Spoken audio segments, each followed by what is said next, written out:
اللہ دوسری خبر یہ آج ملی کہ مدرسہ جامعہ اشاعت العلوم مکہ کنواں، وہاں جو طلبہ ہزاروں کی تعداد میں پھنسے ہوئے تھے، وہاں کے بانی اور ناظم ہمارے ملک کے بہت مشہور اور مقبول عالم دین حضرت مولانا غلام محمد بستانوی اور ان کے جواں عمر اور جواں ہمت صاحبزادے مولانا حذیفہ بستانوی کی محنتوں سے وہ بچے کئی ٹرینوں میں بھر کر اپنے وطن کی طرف روانہ ہو چکے۔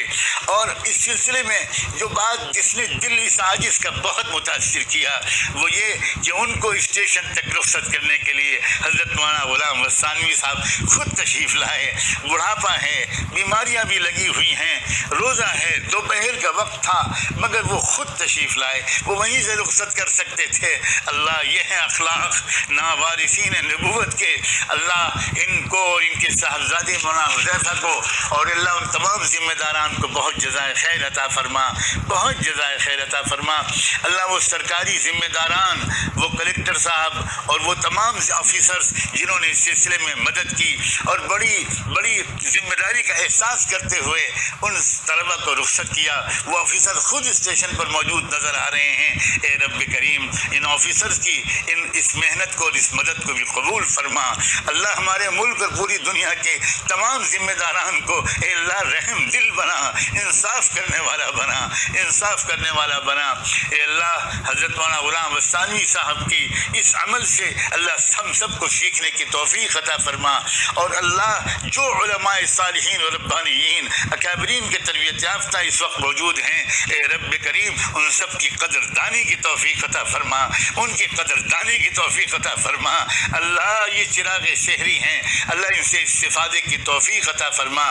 حضرت مولانا کے خاندان اور اولاد میں اے اللہ قیامت تک آنے والی نسلوں میں اللہ علماء ربانیین علماء صالحین کے سلسلے کو مقدر فرما دیجئے، مقدر فرما دیجئے۔ اے اللہ اس عاجز کا دل تو آج ایسا لگا کہ بس یہ دل چاہا کہ جلدی سے یہ رکاوٹیں دور ہوں اور یہ عاجز اور یہ فقیر یہ خود جا کر مولانا غلام بستانوی کی پیشانی کے بوسہ لے اور ان کو ان کا جزائے خیر دے۔ یہ تمام ذمہ داران مدارس کے لیے سیکھنے کی بات ہے کہ ہمارے پاس جو طلبہ ہوتے ہیں وہ مہمانان رسول ہوتے ہیں، ان کا اکرام ہونا چاہیے، ان کی قدر ہونی چاہیے۔ اللہ اپنے کرم سے ہمارے ان عظیم شخصیتوں کے ان اخلاق کو سیکھنے کی توفیق عطا فرما۔ اے رب کریم اے اللہ ہم اللہ اپنے کرم سے ہماری ٹوٹی پھوٹی دعاؤں کو قبول فرما، جو مانگا ہے وہ بھی عطا فرما دیجئے، اور جو نہیں مانگ سکے اللہ مانگنا چاہیے تھا وہ بھی عطا کر دیجئے۔ وصلی اللہ تعالی علی خیر خلقہ سیدنا محمد وعلی آلہ وصحبہ اجمعین برحمتک یا ارحم الراحمین۔